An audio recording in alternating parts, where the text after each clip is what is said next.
Ladies and gentlemen, Chief Bobby Halton.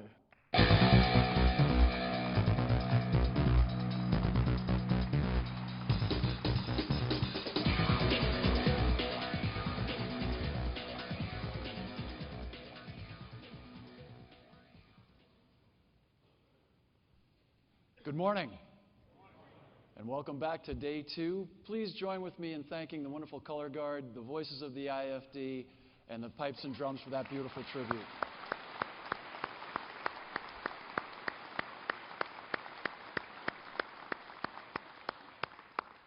Before I begin, I'd like to do something very quickly that we always do here at FDIC, and I think it's tremendously important that we do so.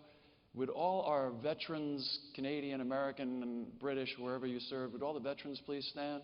And everyone currently serving?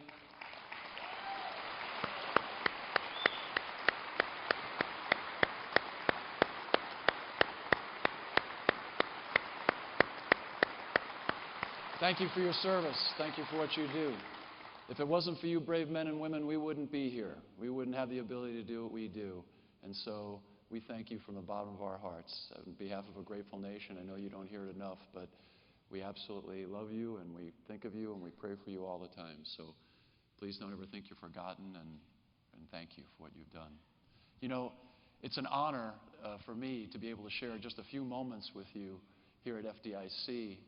And this morning, I'd like to talk about the importance of instructors, teachers, leaders, because FDIC is your conference, and I'm one of you. Every now and then, we hear someone say that the troops today are not what we were when we were young, that they lack a certain quality, or that they don't have the same appreciation for the job that we did. If you think about it for a minute, we've probably all said something kind of like that. But the question I have for you today is, why? Why do we continually hear good firefighters making disparaging remarks about the next generation of firefighters? Are today's firefighters really different? Is it the internet, videos, or could it just have something to do with, well, being human? Could it be that questioning the mettle of our successors just has something to do with part of man's normal evolution? Do the folks coming up after us look different or more limited because we have a more accurate vision of the past, or are they really deficient? George Orwell, he was the author of 1984 and Animal Farm. Remember, we all had to read that in high school? Great books. He said this: every generation imagines itself to be more intelligent than the one that went before it and wiser than the one that comes after. So it turns out that if you said some disparaging remarks about the next generation, you're probably in some pretty good company. Take another quote, for example. Our youth now love luxury. They have bad manners, contempt for authority. They show disrespect for the elders, love chatter in places of exercise. They no longer stand when elders enter the room. They contradict their parents, chatter before company, gobble up their food, and tyrannize their teachers. That small piece of wisdom came to us from none other than Socrates, the famous Greek philosopher who died 400 years before Jesus was born. So this is obviously not a new problem, not for us or our current generation of firefighters. But there was a different and a perhaps more interesting and more accurate view of generational issues. Back in 1919, Chief John Kenlin was asked about the character of the young men of the FDNY. He was asked about their bravery, and he said the following: they have to be, or they wouldn't be in the department. Every man is a quick thinker, something absolutely necessary in a firefighter. They have initiative, yet not too much of it to be a good soldier fireman, and such a thing as cowardice is unknown among the fire laddies. Sometimes, though, we find men too clever to take commands, and they make wretched firefighters. But bravery of the bravest. How can I say who is the bravest when all my men are brave? It is merely a matter of opportunity that distinguishes the fireman, And if I were to say that such and such is brave because of such and such a deed, I would be wronging his fellows. He continued, and this is where he nails the issue of experience, age, wisdom, and most importantly, training. But the firemen of today, remember 1919, but the firemen of today are professionals of the purest type, for firefighting has become the most scientific of propositions. They are a clean-lived lot, marrying early and raising large families. But despite the professionalism of the firemen of today, the spirit of the man is just as strong as it was in the days of old, when the risk, the adventure, the hard, swift, danger-loving life induced men to enter the department. It is a particular sort of enthusiasm, reborn, it seems to me, from the volunteers of the old days. Chief Kenlon was absolutely correct in 1919, as if he said it today. There is among that new generation a particular sort of enthusiasm. As instructors, as teachers, as leaders, it's critical that we understand what we're looking for in a good firefighter. It's important that we identify what we're looking for in terms of character, the things that make a good firefighter. Then, it's important that we reinforce those qualities. We should engage in telling stories that highlight those great qualities, those virtues that we hope to find in every one of us. We should identify those qualities and virtues, and we should have them posted, and we should have them talked about at every conference, at every recruit academy, at every opportunity we get. If we don't, we run the risk of building prisons of despair for our captured firefighters rather than castles of inspiration for our devoted firefighters.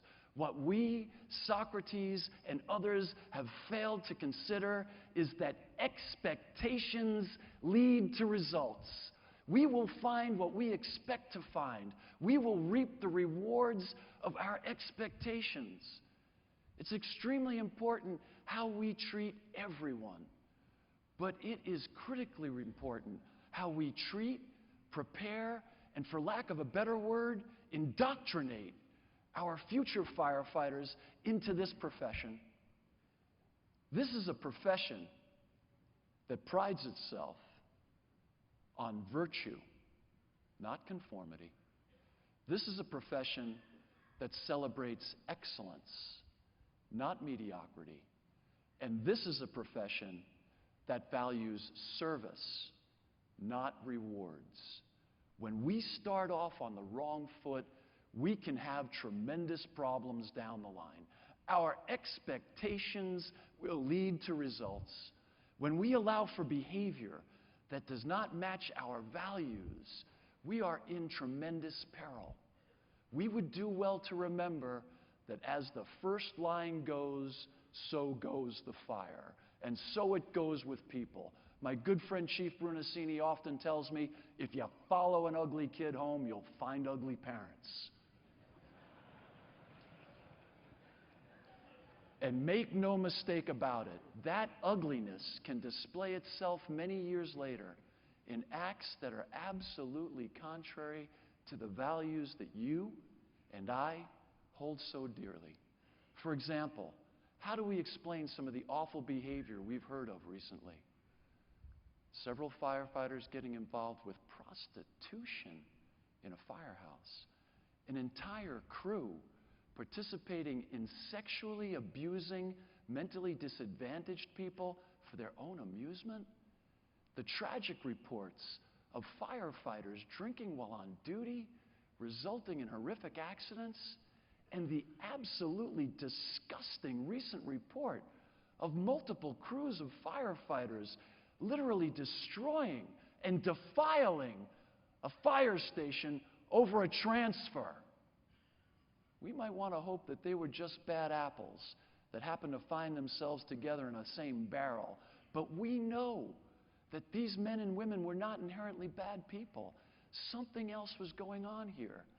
These stories shock us Because universally we can find limitless stories of incredible kindness, of unparalleled devotion in every fire service company. And it should come as a shock to us when we see behavior that goes directly against our firefighters' moral sense. The question then becomes, are these the acts of a few random people, bad apples, or are they indicative of a bigger problem within that system, a bad barrel? Both answers are correct, however, in different circumstances. The fire service knows that evil exists. We have to respond to evil in our everyday duties. The fire service knows that there are bad people, evil people, people who have no sense of right or wrong, of good or bad, of just or unjust behavior. Fortunately, that bad rarely makes it through the initial firefighter selection process. We must question then, what could possibly make good firefighters do evil things? We must understand it, or we will never be able to prevent it. It's imperative that we come to grips as instructors with what could possibly drive good firefighters to violate their oaths and do evil.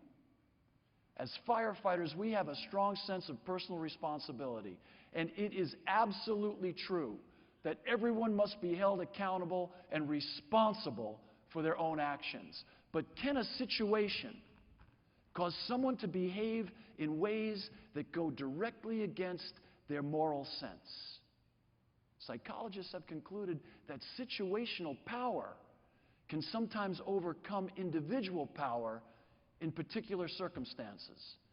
This does not absolve anyone for personal responsibility from engaging in immoral, illegal, or evil conduct.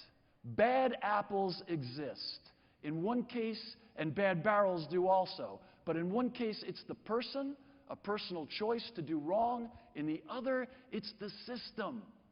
And good people, really good people, can find themselves acting in ways that absolutely defy our moral code.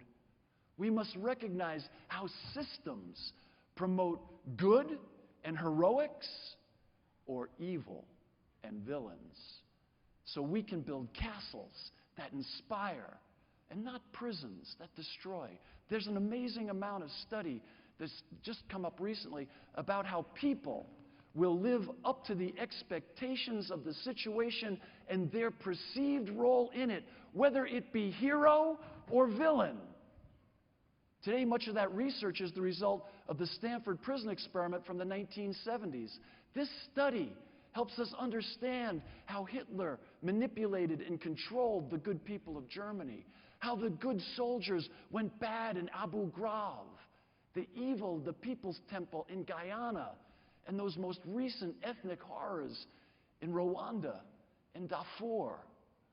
What happened in the Stanford Prison Experiment in 1970 is critically important for fire instructors and leaders, and every instructor is a leader to understand. In 1973, Dr. Phil Zimbardo randomly recruited a group of young men in the Stanford area to participate in an experiment. The young men were divided into two groups, guards and prisoners. A mock prison was established in the basement of one of the university buildings. The young men were told that for 2 weeks, half of them would be prisoners and half of them would be guards.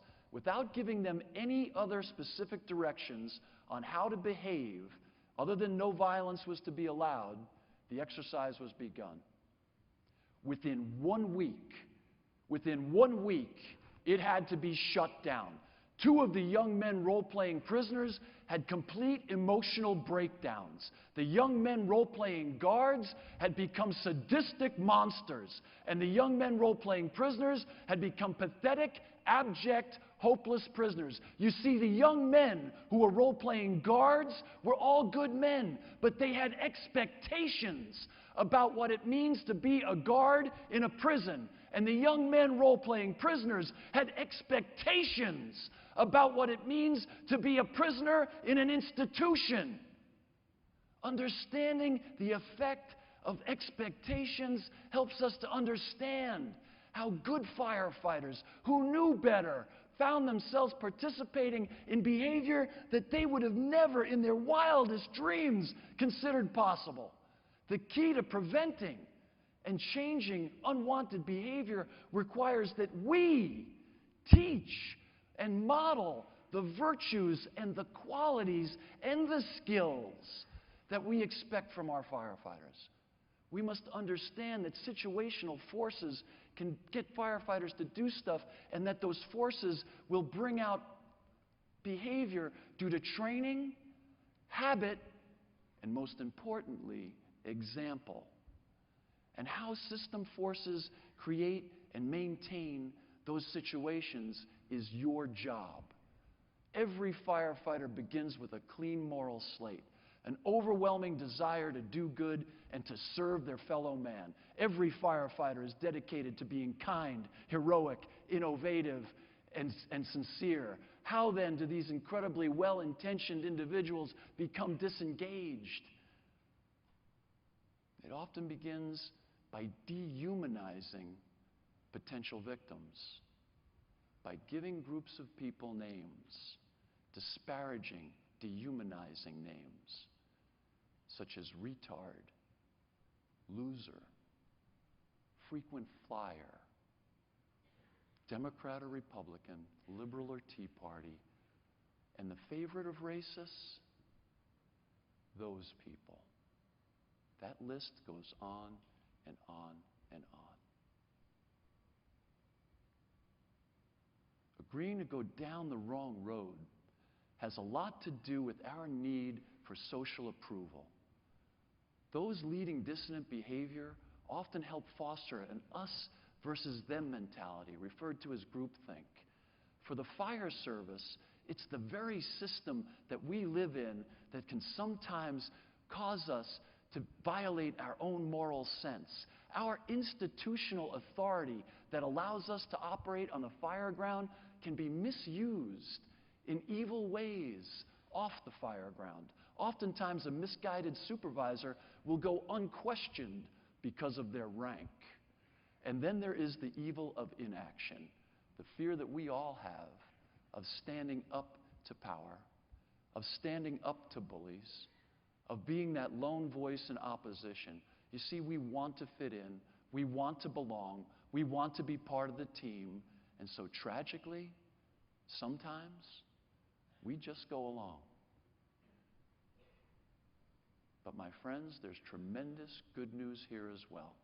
For as easily as a situation can create a villain, it can create a hero. It can create a hero. But it is up to us, the instructors, the teachers, the leaders, to manage those expectations. Expectations lead to results. There are ways to combat evil and bad behavior. We must teach our firefighters to always be self-aware, to always remember who we are and what our position means to others. We must behave in ways that show that we are sensitive to the situation, to those involved, and how it's affecting them. We must always remind our firefighters to rely on our inner senses, that gut feeling that we all get when we know something's wrong. Today there's a serious psychological movement. It's called the positive psychological movement that studies the positive in human nature and highlights how situations can create heroes. The great American philosopher James Q. Wilson, in his studies, identified 4 virtues that mark quality individuals: sympathy, fairness, duty, and self-control. Wilson also pointed out that a good character arises from the repetition of many small acts, and it begins early in youth. He said that habituation operates on a human nature innately prepared to respond to training. Understanding human nature and the power of repetition means that we can instill these expectations in our firefighters as habits. to ensure that we as firefighters meet our communities and our own expectations, and that we honor our profession by teaching, embodying, and modeling those virtues. We must develop the expectation of the virtue of sympathy in every firefighter. For sympathy results in kindness, understanding, and heroics. Sympathy proves to the world that you have care for the feelings of others and that you can be empathetic to another's suffering. It is our sense of sympathy that drives us to our most noble endeavors. We enter burning buildings and search at tremendous personal risk. To do so requires sympathy. We volunteer for dangerous duties such as high-angle, confined space, and hazardous materials. To do so requires sympathy. We fight to be members of rapid intervention teams, to march into hell to save another firefighter. To do so requires sympathy. They say the most powerful human emotion is for self-preservation, and so it is fitting that our most elaborate and sincere tributes and monuments are made to those who intentionally gave their lives for others. To do so requires sympathy. We must develop the expectation of the virtue of duty in every firefighter, for it is duty that separates the servant from the worker. It is duty that separates the merciful from the mercenary. And it is duty that separates the devoted from the opportunist. We can reward punctuality, which proves to the world that we have a sense of duty. We must emphasize being sober, alert, and aware at all times while we are at our stations. To do so requires a sense of duty. For firefighters in leadership, being alert and aware is expected 24/7, 365. To do so requires a sense of duty. We must develop the expectation of the virtue of fairness in every firefighter. Fairness is about respecting others' accomplishments, their possessions, and their humanity. We model the virtue of fairness when we develop systems of promotion that reward hard work and merit. We must be models of fairness by being responsible and never allow anyone to abuse or damage public property. In embracing fairness, we must expect complete impartiality. Regardless of who calls us for help, whether they be rich or poor, whether they be like us or different from us, we will treat them all the same, with the same respect and dignity as we would for our own family. And to do so requires fairness, that regardless of the neighborhood, regardless of the circumstance, regardless of any outside influence, everyone gets treated the same way, with the same kindness and sympathy, with the same due regard for their humanity. And to do so requires a sense of fairness. And finally, we must develop the expectation of the virtue of self-control in every firefighter. We should tell stories of self-control, of firefighters who were frightened yet forged on, of firefighters who were fearful yet controlled their fear, of firefighters who were emotional yet controlled their emotions, who were human yet did superhuman feats. And to do so requires self-control. We must make sure that all of our firefighters have the ability to subjugate their own self-interests. To do so requires self-control. We must make sure that our firefighters have the ability to refrain from behavior that would bring discredit to this beautiful and noble profession. To do so requires self-control. There must be expectations that we lay out for every firefighter, that we expect the virtues of sympathy, duty, fairness and self-control to be first and foremost every day.